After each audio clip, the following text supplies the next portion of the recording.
Hello and welcome to this Come to Jesus Daily devotional. I trust you are well.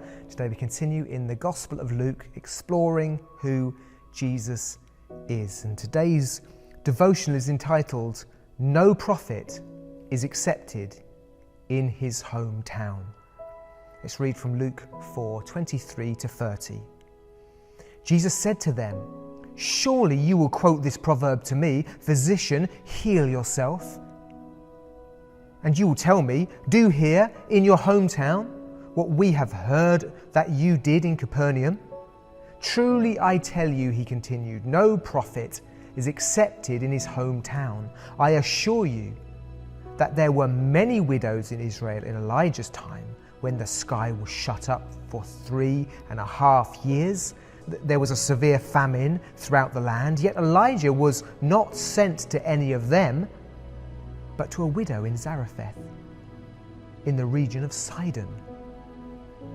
And there were many in Israel with leprosy in the time of Elisha the prophet, yet not one of them was cleansed, only Naaman the Syrian. All the people in the synagogue were furious when they heard this. They got up, drove him out of the town, took him to the brow of the hill on which the town was built in order to throw him off the cliff.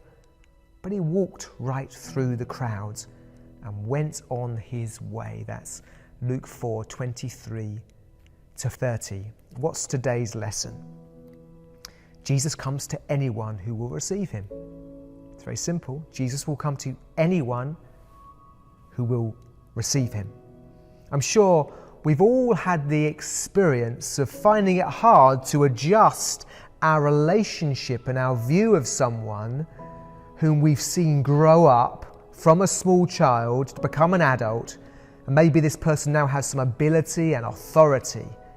We find it hard to adjust to who they now are. A parent finds it hard to adjust to an adult child. They can patronize them.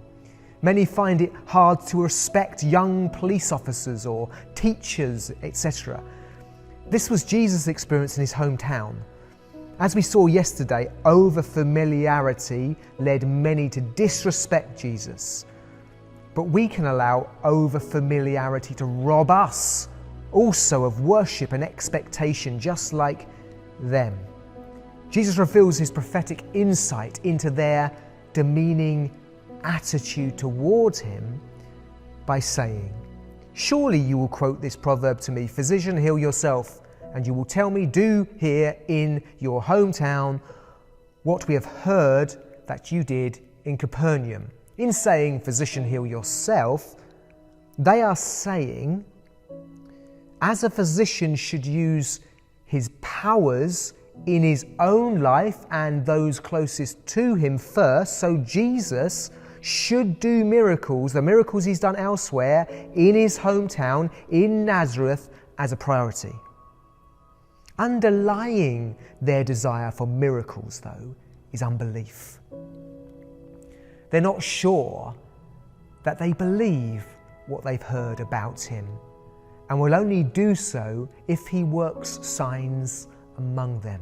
Throughout his ministry, Jesus' claims will be tested, and people will desire to prove himself through miracles.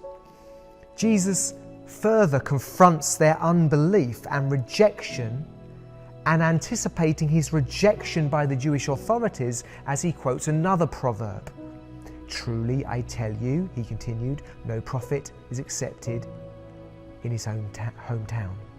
To further confront those in his hometown, he refers to incidents in the ministries of Elijah and Elisha to remind them that God sends his prophets to anyone he chooses, even those outside Israel, to Gentiles. These prophets go to the widow in Zarephath and Naaman the Syrian who had leprosy, as God led them. Jesus' teaching on the mercy of God for all creates outrage and anger for those listening.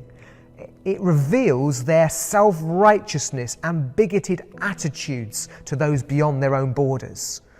This account reminds us that Luke's gospel is written for all people and has an emphasis that all are invited to Jesus to receive cleansing and to enter the kingdom. Luke wants us to know that the outsiders can become insiders and the insiders can themselves become outsiders. God's people and his hometown seem like a ready runway. Surely these will receive Jesus, but no, they're not ready to receive him. And they reject him.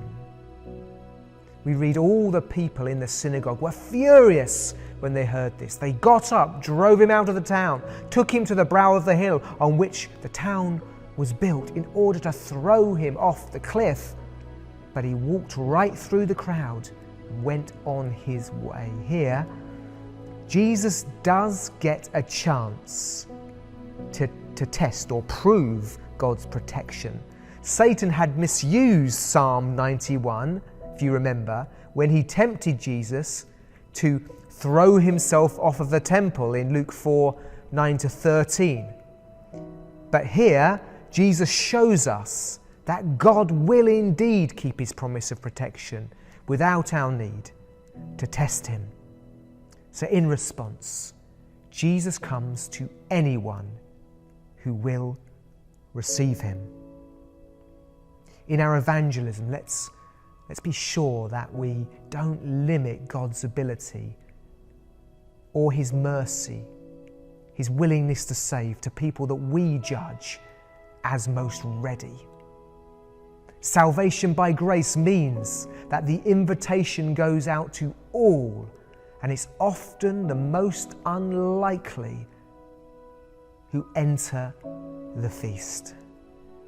God bless you.